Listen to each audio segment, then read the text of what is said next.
10월 4일 오순절 후 18번째 주일입니다. 오늘 이 시간 예배는 온라인과 현장에서 함께 예배합니다. 우리 다 함께 일어나셔서 주님의 성령 찬양을 드리며 하나님께 예배자로 나가겠습니다.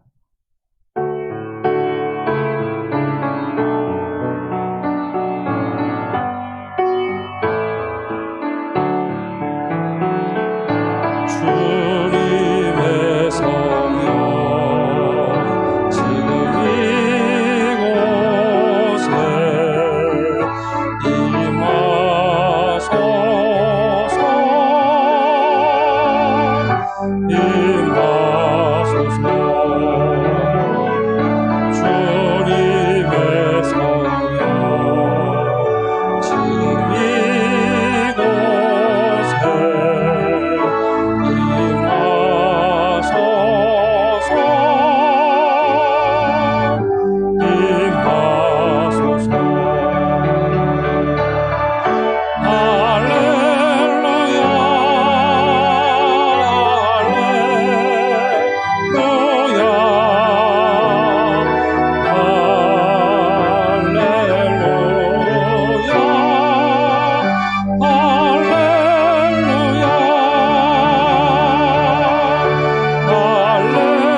하나님은 영이시니 예배하는 자가 영과 진리로 예배할지니라.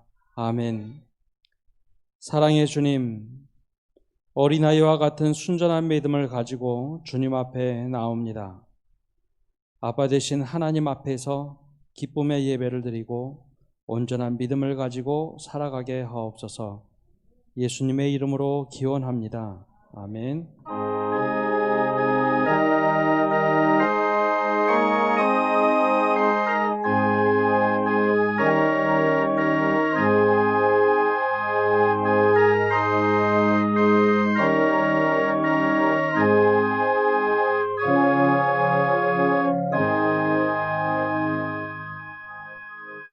사도신경으로 신앙 고백하겠습니다. 나는 전능하신 아버지 하나님 천지의 창조주를 믿습니다. 나는 그의 유일하신 아들 우리 주 예수 그리스도를 믿습니다. 그는 성령으로 잉태되어 동정녀 마리아에게서 나시고 본디오 빌라도에게 고난을 받아 십자가에 못 박혀 죽으시고 장사된 지 사흘 만에 죽은 자 가운데서 다시 살아나셨으며 하늘에 오르시어 전능하신 아버지 하나님 우편에 앉아 계시다가 거기로부터 살아있는 자와 죽은 자를 심판하러 오십니다. 나는 성령을 믿으며 거룩한 공교회와 성도의 교제와 죄를 용서받는 것과 몸의 부활과 영생을 믿습니다. 아멘.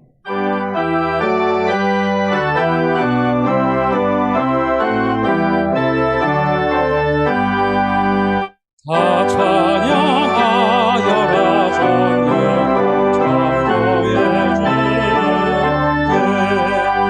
내보라 주 찬양 영광 구원의 주님 성도들아 주 앞에 이제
성시교도 교동문 84번 히브리서 11장의 말씀을 교독합니다. 믿음은 바라는 것들의 실상이요 보이지 않는 것들의 증거니 믿음으로 모든 세계가 하나님의 말씀으로 지어진 줄을 우리가 아나니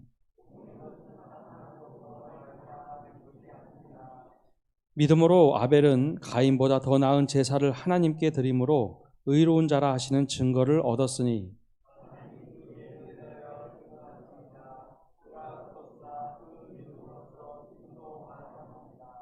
믿음으로 에녹은 죽음을 보지 않고 옮겨졌으니 하나님이 그를 옮기심으로 다시 보이지 아니하였느니라.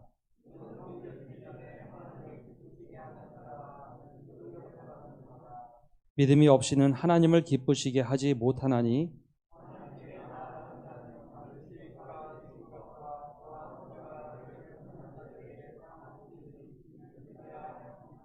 아멘. 우리 자리에 앉으셔서 찬송가 435장 찬양합니다.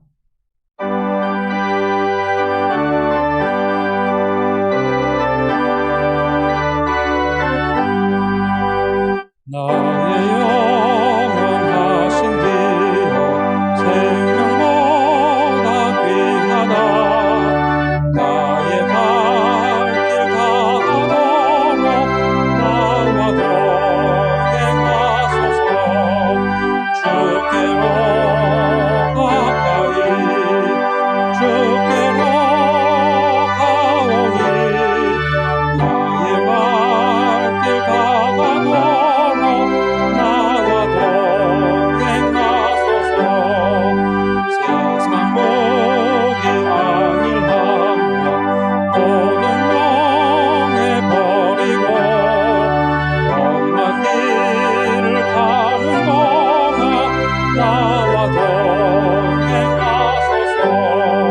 주께로 가까이 주께로 가오니 나의 발길 닿아도록 나와 동행하소서.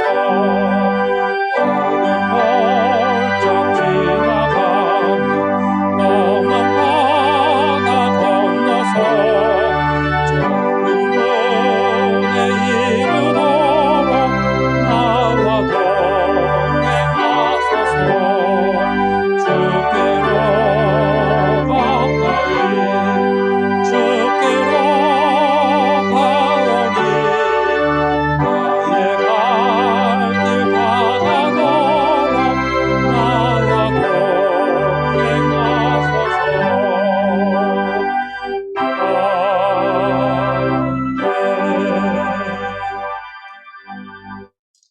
여호와를 기다리고 기다렸더니 귀를 기울이사 우리의 부르짖음을 들으시는 주님, 때때로 깊은 절망의 수렁에 빠져 헤맬 때에 우리의 부르짖는 기도를 들으시고 수렁에서 건져 반석 위에 세우시는 하나님께 감사와 찬양을 올려드립니다. 하나님 아버지, 코로나19 감염병이 만연한 이때에 날이 갈수록 우리의 힘이 아닌 전능자의 손길을 의지합니다. 인자와 긍휼로 우리를 구원해 주셔서 평안한 일상으로 돌아가게 하옵소서. 이 시간 현장 예배와 온라인 예배로 주님께 경배합니다. 우리의 마음이 온전히 주님께 집중하게 하시고 신실하신 하나님의 음성을 듣게 하옵소서. 하나님 아버지, 마지막 때를 살아가는 저희들이 교만한 자와 거짓에 치우치는 자를 돌아보지 않게 하시고 여호와를 의지하는 복된 자가 되기 원합니다. 시시때때로 하나님의 말씀을 묵상하고 우리에게 주시는 하나님의 말씀을 삶의 지표로 삼아 자로나 우로나 치우치지 않는 그리스도인으로 살아가게 하옵소서. 주님의 몸된 서남교회를 위해 기도합니다.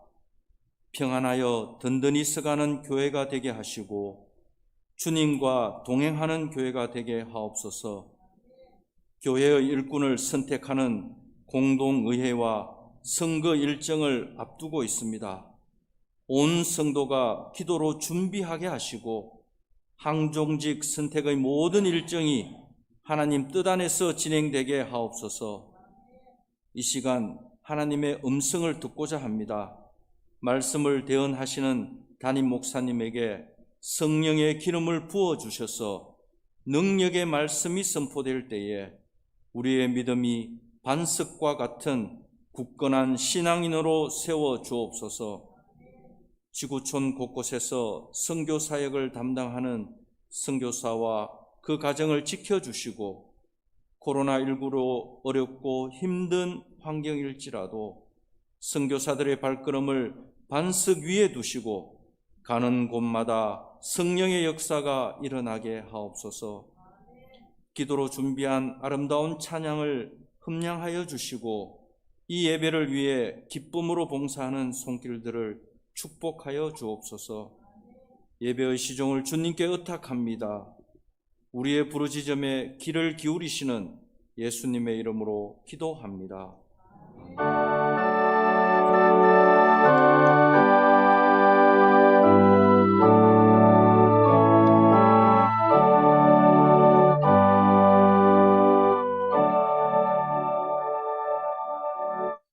오늘 우리에게 주신 하나님의 말씀은 신약의 말씀 마가복음 10장 17절에서 31절의 말씀 신약성경 71면입니다.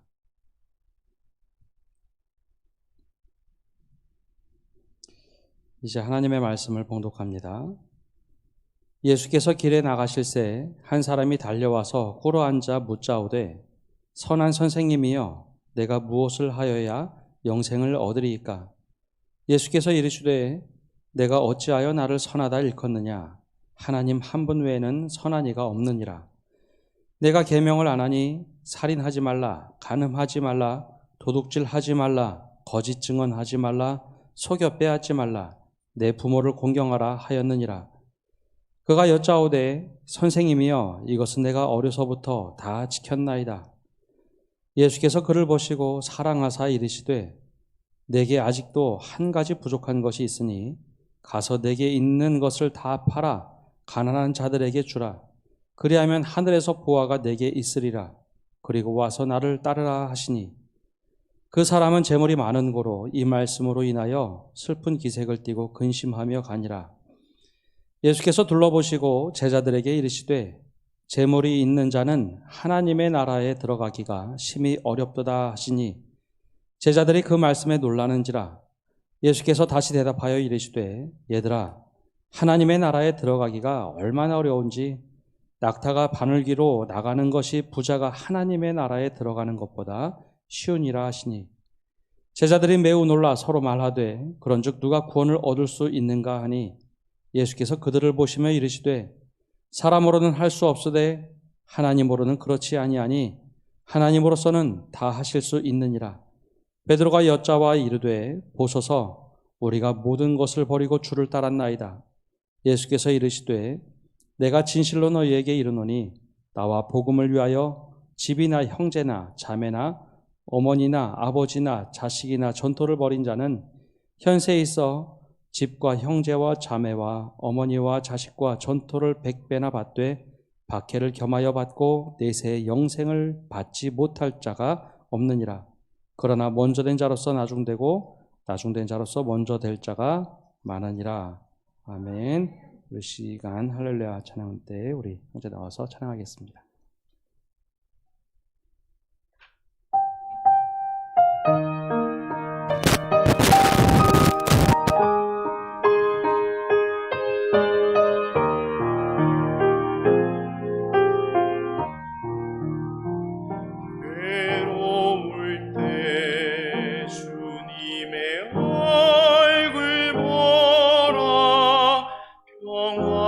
주님 바라보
고난의 뒤편에 있는 주님이 주실 축복 미리 보면서 감사하세요.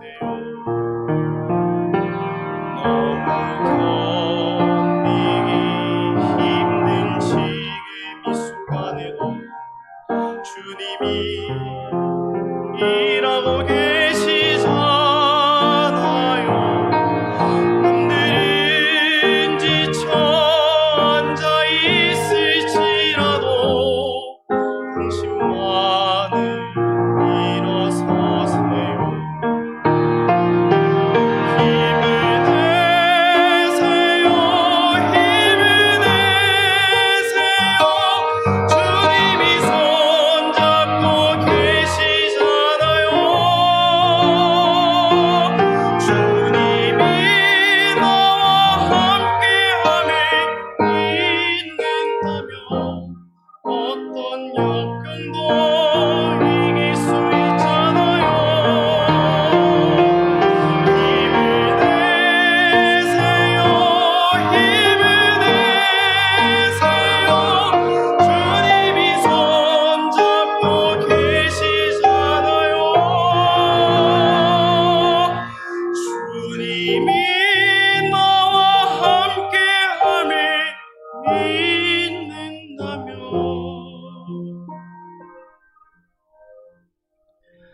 어떤 역경도 고난도 이길 수 있잖아요.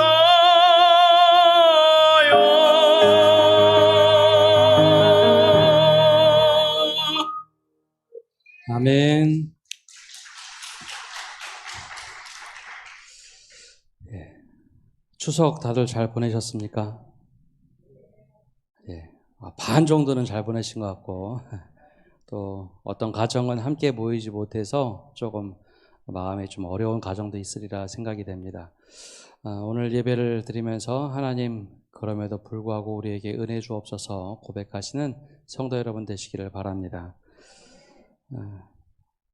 목사 안수를 받고 전임 사역을 막 할 때쯤에 친하게 지내던 집사님 한 분이 저에게 질문 하나를 했습니다. 아주 조심스러운 표정으로 이렇게 운을 뗐죠. 목사님, 제가 아주 조심스럽지만 질문 하나 해도 될까요? 목사님, 노년을 준비하고 계십니까? 그런 질문이었습니다. 그래서 한참 된 이야기인데요. 처음 들어보는 낯선 질문이었습니다. 제가 말꼬리를 흐리고 네라고 대답을 했습니다. 2005년쯤에 그 집사님은 우리나라의 유명한 제약회사 회계팀장이었습니다. 그 회사를 그만둘 때쯤에 미국으로 건너가서 CFA라는 자격증 국제공인 재무분석사를 준비했고 한국에 들어와서 개인 컨설팅 회사를 차렸죠. 그쯤이었습니다. 저에게 물어봤던 이야기, 목사님 노년을 준비하고 계십니까? 당시만 하더라도 보험사에서 팔던 상품들이 개인 사연금은 거의 없던 때입니다. 아주 소수의 사람만 사연금을 들었던 때였죠. 그러면서 그 집사님이 이 말을 이어가기를 당시만 하더라도 평균 연령이 70대 후반 정도였는데 아마 조만간에 우리나라의 평균 연령은 80대를 넘어서 100세 시대가 될 것입니다. 그러면서 엄청난 변화가 올 텐데 30년은 일하고 30년은 공부하고 30년은 일하고 30년은 그 벌어둔 돈 가지고 사는 시대가 금방 올 겁니다. 그러면서 목사님 노년을 준비해야 됩니다 라는 이야기였습니다.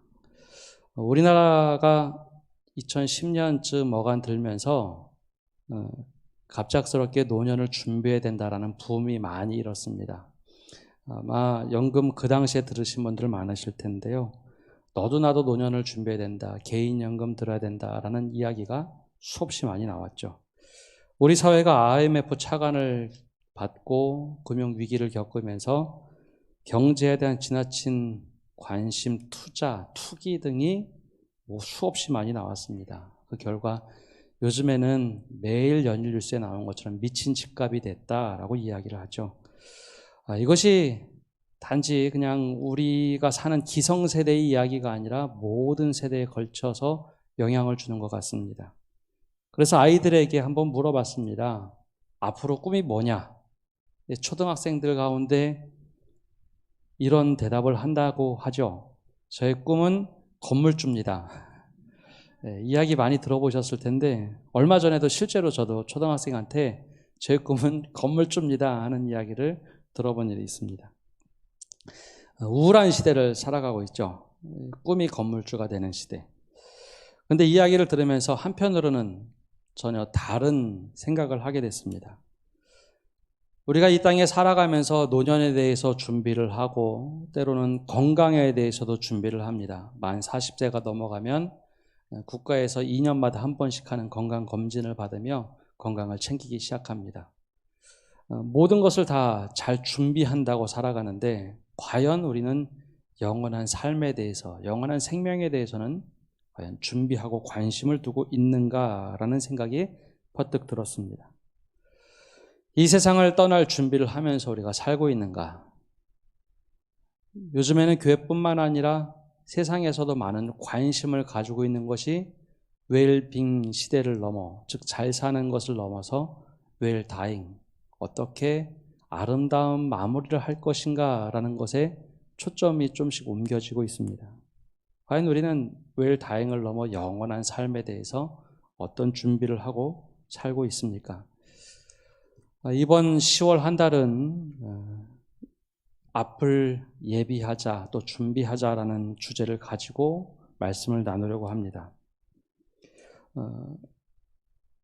오늘 말씀은 바로 이 영생에 관한 질문을 하면서 한 젊은 청년이 등장을 합니다.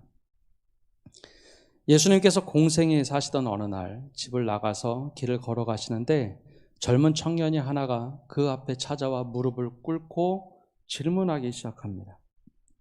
다급한 질문. 선생님, 내가 무엇을 하여야 영생을 얻겠습니까? 이 청년은 적어도 예수님께 바른 신앙의 질문을 합니다. 내가 어떤 믿음을 가져야 되겠습니까? 어떻게 해야 영생을 얻을 수 있겠습니까? 라는 질문을 하죠. 우리에게도 이런 믿음의 본질에 대한 질문이 있어야 합니다. 바른 질문을 해야 바른 답을 찾을 수 있습니다. 나는 믿음 생활을 잘하고 있는가? 기도를 통해서 성경에 끊임없이 질문을 하며 매일매일 살아가야 합니다. 이 청년은 바른 질문을 했습니다. 내가 어떻게 하여야 영생을 얻겠습니까? 그러나 우리 성경에는 뉘앙스가 조금 번역이 잘 이루어지지 않았습니다. 원래 원어에 보면 어떻게 해야 얻겠습니까? 라는 단어가 제비뽑다라는 단어입니다. 제비뽑다. 어떻게 해야 영생이라는 것을 탁 뽑아서 내가 가질 수 있겠습니까? 라는 질문입니다. 즉 내가 그냥 노력해서 되는 것 아니라는 것을 알면서도 예수님께 정말 궁금해서 거저 주시긴 해도 내가 어떻게 노력을 해야 되겠습니까? 라는 질문입니다. 오늘 예배에 나오신 분들은 현장 예배 여러 가지 어려운 상황 또 건강의 위협도 있지만 그래도 적어도 이 젊은 청년처럼 내가 어떻게 하면 믿음 생활 잘할 수 있을까? 그 마음을 가지고 이 자리에 나오신 것으로 알고 있습니다. 이 청년과 같은 질문이죠. 내가 어떻게 믿음 생활을 잘할 수 있을까? 이 질문을 예수님이 듣고 답을 하셨는데 그 답이 18절과 19절에 나와 있습니다. 이 말씀은 함께 한번 읽어보겠습니다. 18절과 19절 말씀입니다. 예수께서 이르시되 내가 어찌하여 나를 선하다 일컫느냐? 하나님 한 분 외에는 선한 이가 없느니라. 내가 계명을 안 하니 살인하지 말라, 간음하지 말라, 도둑질하지 말라, 거짓 증언하지 말라, 속여 빼앗지 말라, 내 부모를 공경하라 하였느니라. 아멘. 예수님께서 답을 하셨습니다. 5계명에서 10계명까지 우리가 잘 알고 있는 10계명입니다. 원래 10계명은 두 돌판에 기록되어 있죠. 한 돌판에는 하나님과 사람과의 관계입니다. 그리고 다른 한편의 돌판에는 5계명부터 10계명까지 사람들이 어떻게 살아갈 것인가, 이것이 기록되어 있죠. 이것을 두 가지로 요약하면 하나님 사랑과 이웃 사랑으로 이야기할 수 있습니다. 바로 이웃 사랑을 실천하며 살아가면 된다라고 이야기하셨는데, 이 근본적인 것을 보면 이게 믿음의 가장 기초입니다. 어떻게 하면 영생을 얻겠습니까? 그때 예수님의 응답은 그래, 믿음의 기본을 지켜라. 10계명이 되는 가장 기본을 지켜라 라고 말씀을 하셨죠. 우리 시대로 이야기하면 우리가 주일 예배를 드리는 것, 또 헌금 생활하는 것, 우리 일상에서 믿음이라고 생각되어지는 모든 것들을 얘기합니다. 예수님께서는 한 번도 율법이 잘못됐다라는 얘기는 하지 않으셨어요. 율법을 폐하러 오신 것이 아니라 완성하러 오셨을 뿐입니다. 율법을 잘못 이해하면 우리가 은혜 받으니까, 은혜로 구원받으니까 대충 살면 돼. 그때 구원받기만 하면 되지라고 생각하지만, 예수님은 실제로는 한 번도 그렇게 얘기하신 적이 없습니다. 은혜로 구원받지만 그 율법이라는 것, 우리가 하나님의 말씀을 지켜 살아야지. 그것으로 구원받는 것은 아니지만 은혜 받은 사람이 당연히 살아가야 될 규범으로 이야기하십니다.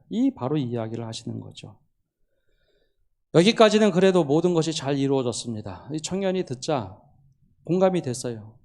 그러자 바로 이렇게 대답합니다. 제가 어려서부터 이것은 다 지켜 행하고 있습니다. 그때 바로 예수님께서 한마디를 더 하셨는데, 이때부터 이 청년의 마음속에는 수없는 갈등들이 생겨납니다. 우리 21절 말씀, 예수님께서 무엇이라 말씀하셨는지 함께 읽어보겠습니다. 21절입니다. 예수께서 그를 보시고 사랑하사 이르시되 내게 아직도 한 가지 부족한 것이 있으니 가서 내게 있는 것을 다 팔아 가난한 자들에게 주라. 그리하면 하늘에서 보화가 내게 있으리라. 그리고 와서 나를 따르라 하시니. 아멘. 예수님께서 공감을 하시고 대답을 하셨는데, 그를 보시고 첫 번째 나오는 단어는 사랑하사입니다. 이 바리새인들이 질문할 때는 어떻게 하면 예수님을 걸려 넘어뜨릴까 비비 꽈서 하는 질문이 많았는데, 이 청년은 정말 진심을 다해서 무릎 꿇고 질문합니다. 그러자 이 청년이 참 안타깝게도 보이고 사랑스러워 보였던 것 같아요. 사랑스러워 하시면서 답을 하나 하셨는데, 이것이 그의 삶에는 큰 갈등이 되었습니다. 예수님께서 말씀하시기를 내가 아직도 한 가지 부족한 것이 있다라고 이야기를 하셨죠. 운을 떼셨습니다. 그러면서 크게 두 가지를 얘기하셨죠. 내게 있는 것을 다 팔아 가난한 자들에게 주라. 그리하면 하늘에서 보화가 내게 있으리라. 이 첫 번째 얘기를 하셨고, 두 번째는 그리고 나서 나에게 와서 나를 따르라. 두 가지 이야기를 하셨습니다. 근데 이것이 왜 청년에게는 소화가 되지 못하는 말씀이었을까 하는 겁니다. 이 청년은 조금 다음에 나오는 말씀을 보면 부자 청년입니다. 고대 세계에서 부자라고 하는 것은 굉장히 여유로운 사람입니다. 물질적으로도 풍요로워서 그렇게 쓸데없는 데 마음을 두지 않아도 됩니다.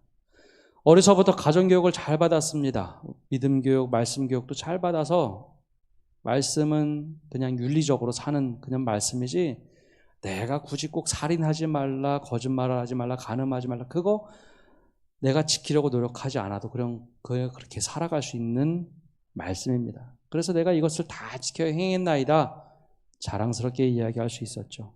신앙은 하나의 그냥 윤리에 불과했지 뭐 그것을 지킨다고 영생을 얻는가, 그런 생각을 한 번도 해본 일이 없던 사람입니다. 그런데 예수님께서 그렇게 살던 그에게 한 가지 부족한 것이 있다, 결핍된 것이 있다라고 얘기를 하세요. 다 풍족하게 누리고 윤리적으로 신앙적으로 잘 사는 것 같은데 부족하다. 과연 무엇이 부족할까요? 예수님의 말씀이 역설이었어요.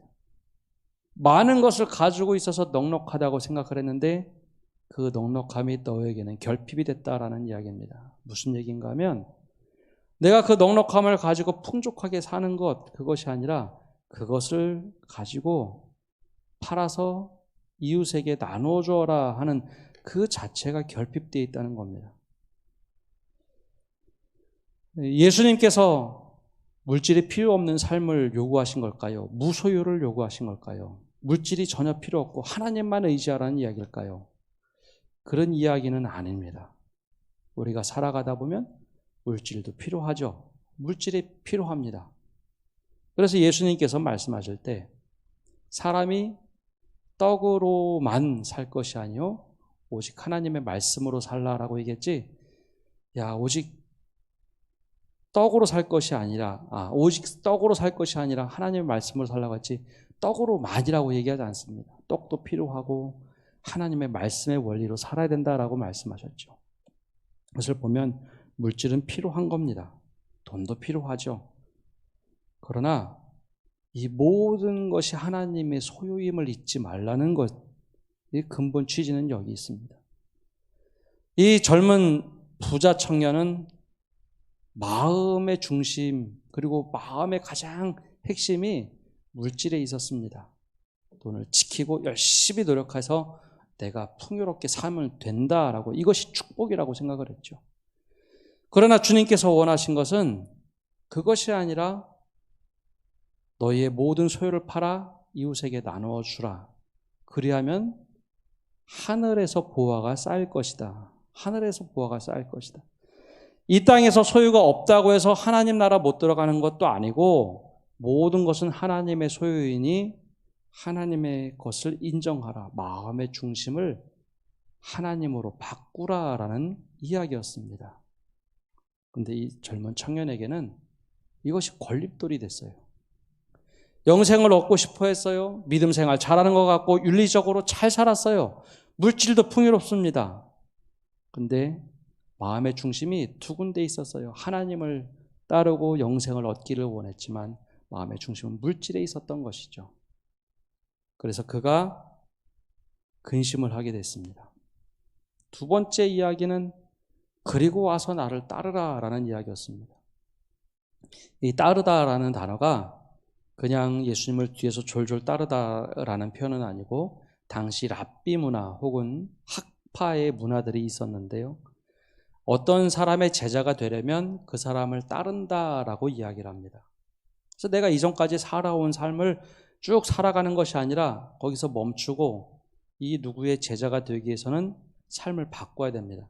이분의 철학을 따르고 신앙을 따르고 모든 것을 바꿔야 됐죠. 야, 네가 그거 다 그렇게 한 뒤에 나를 따라라. 그러하면 영생을 얻겠다라고 이야기해 주셨는데 우선 첫 번째가 안 되는 겁니다. 그리고 두 번째 예수님을 따르려면 기득권을 내려놔야 됩니다. 내가 가지고 있는 권력이나 힘, 모든 것을 내려놓고 주님과 함께 동행하는 삶을 살아야 합니다. 즉, 가치 충돌이 난 겁니다. 나는 물질에 대한 풍요로움이 축복이라고 생각을 했는데 그것이 아니라는 것이죠. 그것 또한 하나님의 것이다 라는 주님의 음성이었습니다. 그러자 그가 고민합니다. 그래서 그 사람이 이렇게 기록이 되어 있죠. 22절 보면 그 사람은 재물이 많은 고로 이 말씀으로 인하여 슬픈 기색을 띠고 근심하며 가니라. 분명하게 예수님께서 방향과 방법, 사랑으로 이야기해 주셨지만 그에게는 그것이 슬픈 이야기였습니다. 그리고 근심하는 이야기거리가 되었습니다.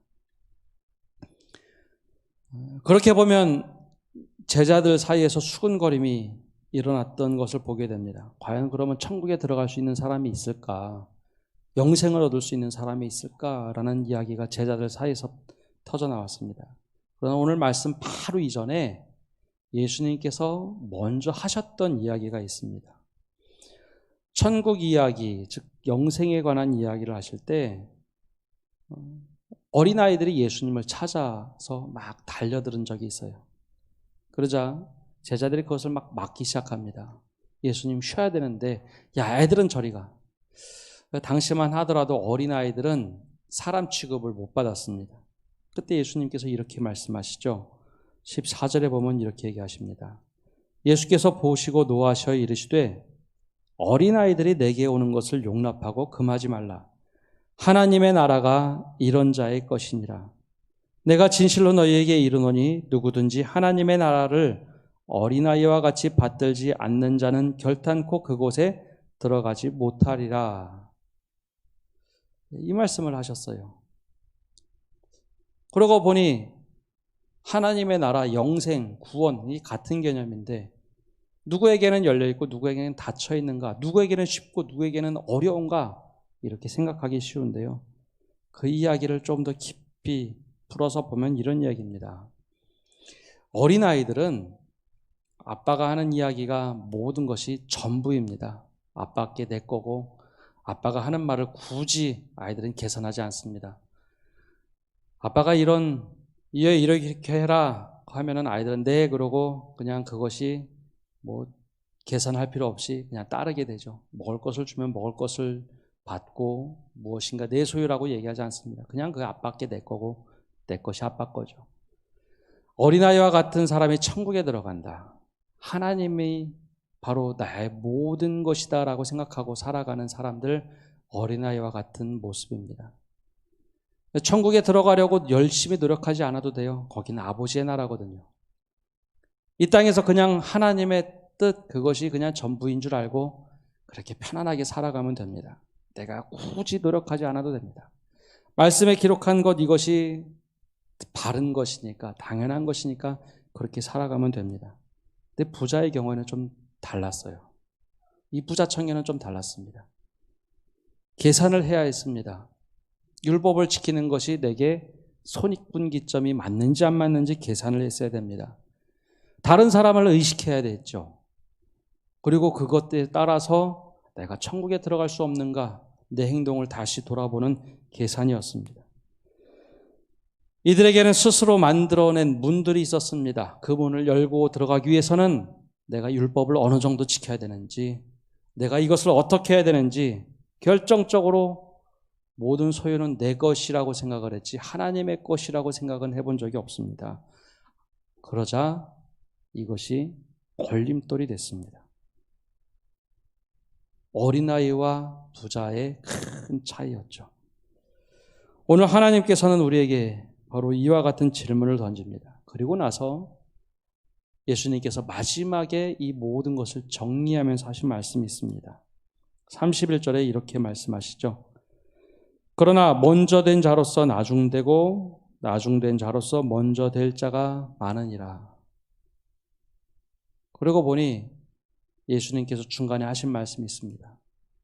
부자가 천국에 들어가는 것은 낙타가 바늘귀에 들어가는 것보다 더 어렵다.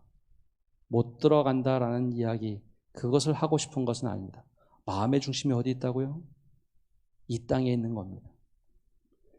마음의 집착이 이 땅에 있으면서 영생을 요구하니 영생에 대한 가치와 그것을 모를 수밖에 없었던 것이죠. 여기에 집착을 하고 있던 겁니다. 사실 제자들에게도 비슷한 이야기를 하셨어요. 제자들에게도 사람에 대한 집착이 있거나 재물에 대한 집착이 있거나 그 집착 때문에 영생을 아무리 이야기해도 그것을 버리지 않고는, 즉 내려놓지 않고는 그것을 얻을 수 없다라고 이야기를 하시죠. 바라기는 영생을 바라지만 집착은 이 땅에 집착을 하기에 이것이 어렵다고 얘기합니다. 그러나 어린아이와 같은 이들에게는 다른 얘기입니다. 그래서 먼저 된 자가 나중될 때가 있습니다. 처음엔 열심히 믿고 무엇인가 윤리적으로 잘하는 것 같았는데 수없이 많은 계산을 하다 보니 나중이 됩니다. 근데 반대로 느지막하게 믿은 것 같은데 그 열심이 어린아이와 같아서 이것이 너무 행복하고 기뻐서 먼저 될 자가 있다라는 것이죠. 종종 우리는 교회에서 그런 일들을 보게 됩니다. 이것이 정말 어려운 일인가? 이상적인 일인가? 성경에는 바로 이런 인물들이 종종 등장합니다. 삭개오가 그랬습니다. 삭개오처럼 돈을 모으기 위해서 악착같이 모으고 나만 잘 살면 되고 내 것 막 채우고 다 내 소유라고 여겼습니다. 그래서 세리장까지 올라갔어요. 그리고 어느 날 주님을 만나고 나서 어느 누구도 이야기하지 않는데 그가 이야기합니다.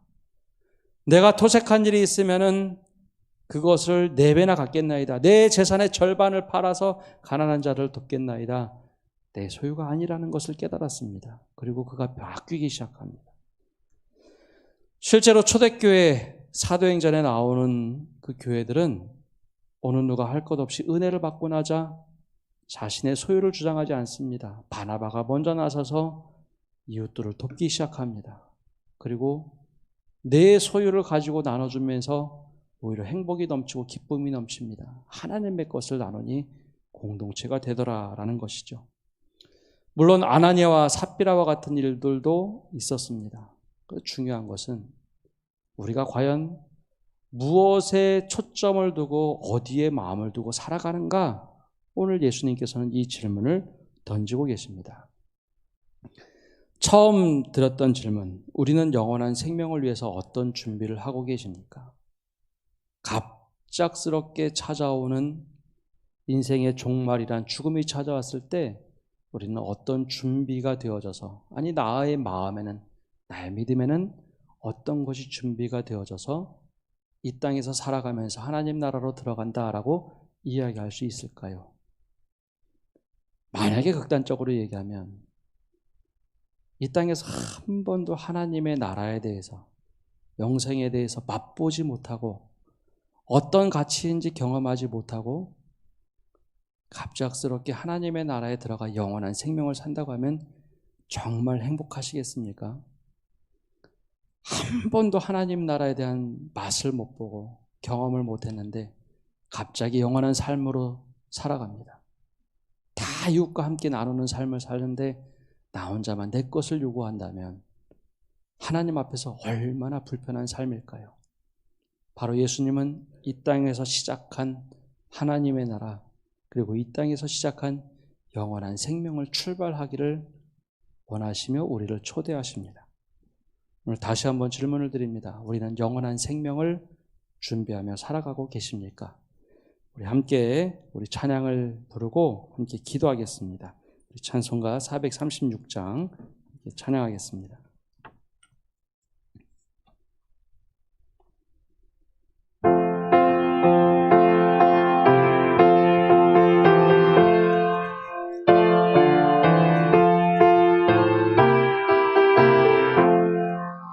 나 이제 주님의 새 생명 얻은 몸, 옛 것은 지나고 새 사람이로다.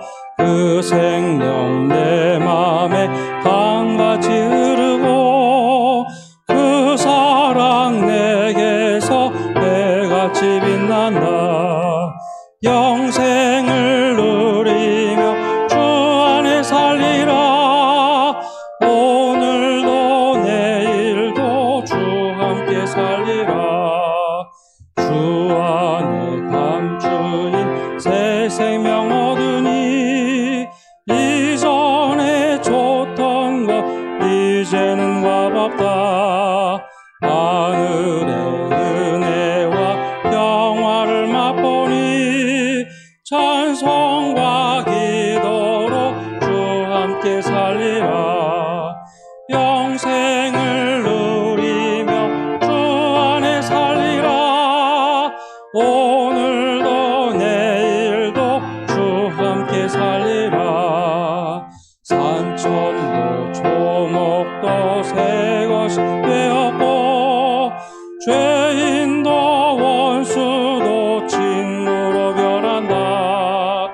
새 생명 얻은 자 영생을 누리니 주님을 모신 맘 새 하늘 이로다. 영생을 누리며 주 안에 살리라. 오늘도 내일도 주 함께 살리라.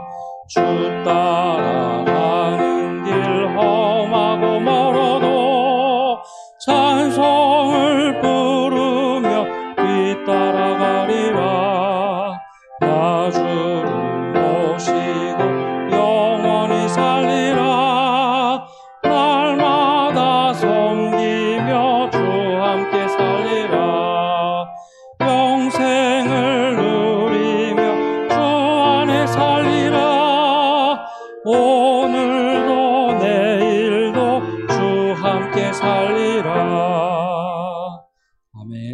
말씀과 찬양을 의지해서 합심하며 기도하며 나아가기를 원합니다. 우리 이 시간 기도할 때에 하나님, 우리가 영생을 준비하며 살아가야 하는데 우리의 마음은 이 땅에 있습니다. 때로는 물질에 있고, 하나님, 때로는 우리가 가지고 있는 권력에 있고, 때로는 가정에 있고, 모든 것이 여기에만 있고 하나님 나라에 대한 소망이 별로 없습니다. 이제는 그것을 회복하게 하여 주옵소서. 젊은 청년과 이 대화를 나눌 때 또한 예수님을 따르라 라고 말씀하셨는데 아직도 준비가 되지 않아서 머뭇거릴 때도 있습니다. 주님, 이 시간 우리가 기도하며 나갈 때 하나님의 나라에 대한, 영생에 대한 소망을 품고 거기에 집중할 수 있는 저희가 되게 하여 주옵소서.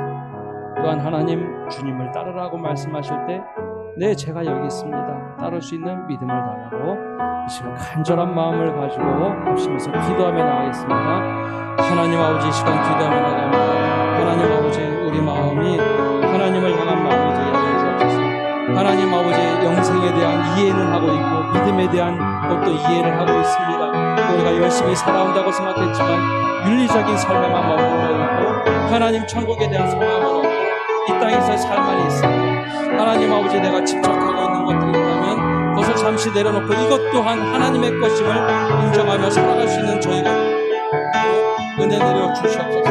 하나님 아버지, 내가 집착하고 있고 내가 집중하고 있는 것이 하나님의 것임을 우리가 잊지 못하고 깨닫지 못하고 하나님 아버지, 우리가 내 것인 양 소유하고 있는 것 하나님 내려놓을 수 있는 은혜를 허락하여 주시옵소서. 하나님, 주님께서 나를 따라오라고 말씀하셨음에도 불구하고 하나님 여전히 머뭇거리고 하나님 아버지, 나 자신만을 바라보는 우리의 연약한 믿음을 하나님 아버지 바꿔 주시옵소서. 젊은 청년처럼, 부자 청년처럼 슬퍼하고 근심이 많은 채로 믿음으로부터 멀어져가는 것이 아니라 오히려 주님을 붙잡고 나갈 수 있는 저희 믿음이 되도록 하나님 우리를 지켜주시옵소서. 하나님의 은혜가 주옵소서. 사랑의 주님, 오늘도 젊은 청년처럼 우리가 주님께 질문을 합니다. 어떻게 하면 영생을 얻을 수 있겠습니까? 어떻게 하면 믿음 생활 바르게 할 수 있겠습니까? 그 질문을 던지고 응답을 받았음에도 불구하고 여전히 우리의 마음은 하나님, 내가 집착하는 것이 있음을 고백합니다. 물질에 집착하고 있고 가정에 집착을 하고 있고 때로는 자녀에 집착하고 있고 가족에 집착하고 사람에 집착할 때가 있습니다. 주님, 이 모든 것들이 주님께서 허락하신 것임을 기억하며 주님의 소유임을 깨닫게 하여 주옵소서. 그래야 하나님께서 원하시는 삶을 살아갈 수 있도록 우리의 삶을 변화시켜 주옵소서. 또한 주님을 따르라고 하셨지만 이미 수없이 많이 듣고 따를 수 있다라고 얘기하지만 여전히 머뭇거리고 좌우를 바라보는 저희들의 믿음을 불쌍히 여겨주시고 하나님께서 원하시는 그 삶의 길을 갈 수 있도록 주님과 동행하는 삶이 되도록 은혜 내려 주옵소서. 이 모든 말씀 예수님의 이름으로 기도합니다. 아멘. 우리 다 함께 일어나셔서 633장 찬양하며 봉헌하겠습니다.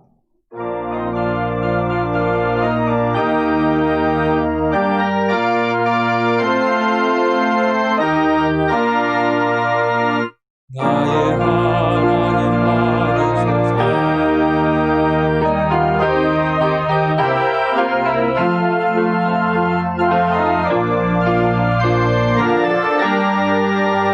주께 드리네. 아멘. 하나님 감사합니다. 오늘도 주님의 전에 나올 수 있는 모든 상황과 환경 주시고 이것 또한 어려워서 그럼에도 불구하고 온라인으로 예배할 수 있도록 인도해 주심에 감사드립니다. 하나님이 영과 진리로 드리는 예배 기쁘게 받아주시고 우리들의 마음이 하나님께 온전히 드려지는 예배되게 하여 주옵소서. 일주일간 우리가 열심히 살았습니다. 그 땀방울과 수고를 가지고 주님 앞에 예물을 가지고 나왔습니다. 이 예물 기쁘게 받아주시되 그 가정과 사업장과 직장 위에 하나님의 차고 넘치는 은혜를 부어 주옵소서. 하오나 주님, 여전히 연약한 부분이 참 많이 있습니다. 이 모든 것을 기억하여 주시고 우리의 삶을 주님의 선한 길로 인도하여 주옵소서. 예물이 쓰이는 곳곳마다 하나님의 은혜와 축복이 넘쳐나게 하여 주시고 살 소망을 갖는 하나님의 나라가 되게 하여 주옵소서. 하나님 육신의 연약함과 마음의 고통 그리고 경제적인 어려움에 있는 이들이 있습니다. 주님 그들의 눈물을 닦아주시고 힘을 주시고 소망을 주셔서 이 어려움을 딛고 일어설 수 있도록 은혜 주시며 하나님께서 직접 길을 인도해 주셔서 주님이 인도하시는 길을 따라 나갈 수 있도록 하나님께서 모든 것 펼쳐 주옵소서. 해외로 군대로 외지로 흩어져 있는 모든 성도들의 삶을 지켜주시되 우리가 언젠가 함께 모일 때 내가 이렇게 믿음 생활 잘하고 왔다라는 고백이 간증이 되게 해주시고 함께 기쁨의 나눔이 있게 하여 주옵소서. 주님께 모든 건 맡겨드리며 예수님의 이름으로 기도합니다. 아멘.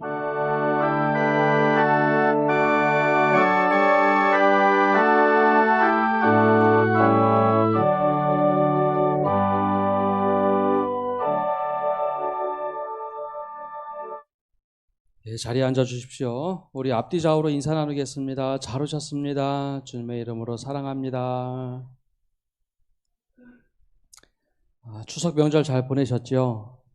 네, 가족들 많이 못 모인 가정들이 있는 것 같은데요. 그럼에도 불구하고 감사함으로 살아가시는 성도 여러분 되시기를 바랍니다. 광고의 말씀을 드립니다. 부흥사경회가 오는 10월 19일에서 21일까지 저희가 예정이라고 해놨는데요. 계획하고 있습니다.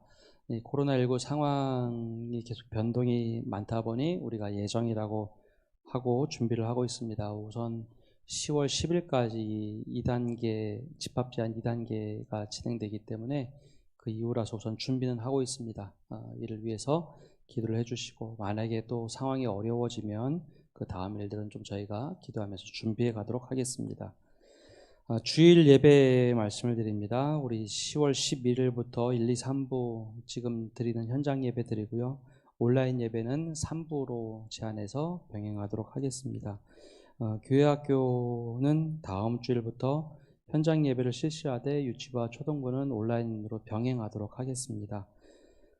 다음 주에 또 저희가 모임이 있는데요. 2020년 항존직 선택을 위한 공동의회가 있습니다.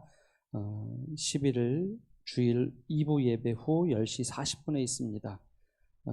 헌법정치 제41조와 54조에 의한 장로 4인, 집사 5인, 권사 7인 선택을 위한 건으로 공동의회가 모이는데요. 기존과는 조금 다른 방식을 취하려고 합니다. 다음 주 돌아오는 주 토요일에 게시판 홈페이지에 공동의회 안건을 올릴 거고요. 주보에도 안건을 실겠습니다. 보시고 공동의회에 참여해 주시기 바랍니다.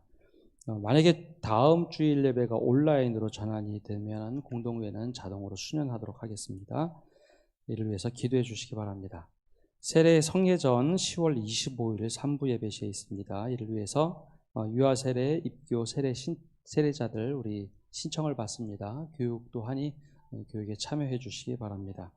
장학금 신청받습니다. 4, 4분기 장학생 규정에 따라서 중고등학생들 신청하시면 저희가 심사해서 장학금을 지급하도록 하겠습니다. 우리 해당되는 학생들 기억해 주시고 중고등부에서도 기억해 주시기 바랍니다. 오늘 교회학교 교역자 부수장 연석회의가 오후 1시 교육관 3층에서 있습니다. 슬픔을 당한 가정이 있습니다. 우리 고 한삼석 선생님, 우리 한성원 집사님 부친 되시는데요. 지난 27일 별세하시고 장에 마쳤습니다. 오늘 예배 참여하셨는데요. 나가실 때 위로해 주시고 이 가정을 위해서 기도해 주시기 바랍니다. 다른 광고들은 주보를 참조해 주시기 바랍니다. 우리 이제 다 함께 일어나셔서 공동체 고백 함께 하겠습니다. 공동체 고백. 영원하신 하나님, 우리의 관심과 소망을 이 땅에만 두고 살았습니다. 이제 시선을 주님께로 돌리게 하시고 이 땅에서 시작된 영원한 생명의 가치를 두게 하시며 하나님 나라를 꿈꾸게 하시고 주님의 부르심에 늘 준비된 마음을 가지고 살아가게 하옵소서. 아멘.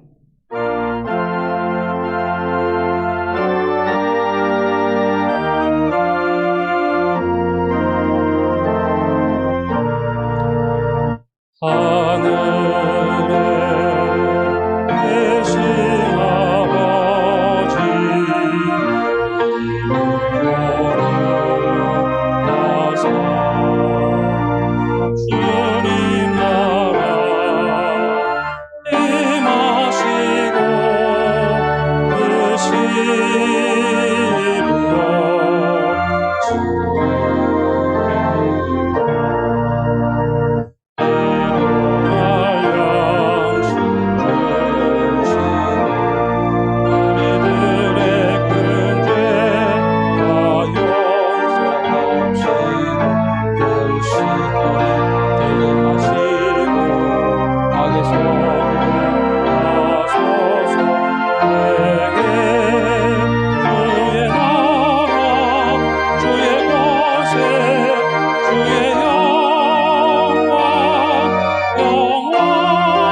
기도하겠습니다. 주님이 그대 앞에 계셔서 그대에게 바른 길 보이시기 바랍니다. 주님이 그대 곁에 계셔서 그대를 팔로 껴안아 지키시기 바랍니다. 주님이 그대 뒤에 계셔서 그대를 못된 사람들의 흉계에서 보존하시기 바랍니다. 주님이 그대 아래에 계셔서 그대가 떨어지면 받아주시고 그대를 덫에서 끄집어내시기 바랍니다. 주님이 그대 안에 계셔서 그대가 슬퍼할 때에 그대를 위로하시기 바랍니다. 주님이 그대의 둘레에 계셔서 그대를 남들이 덮칠 때 막아주시기 바랍니다. 주님이 그대 위에 계셔서 그대에게 복 주시기 바랍니다.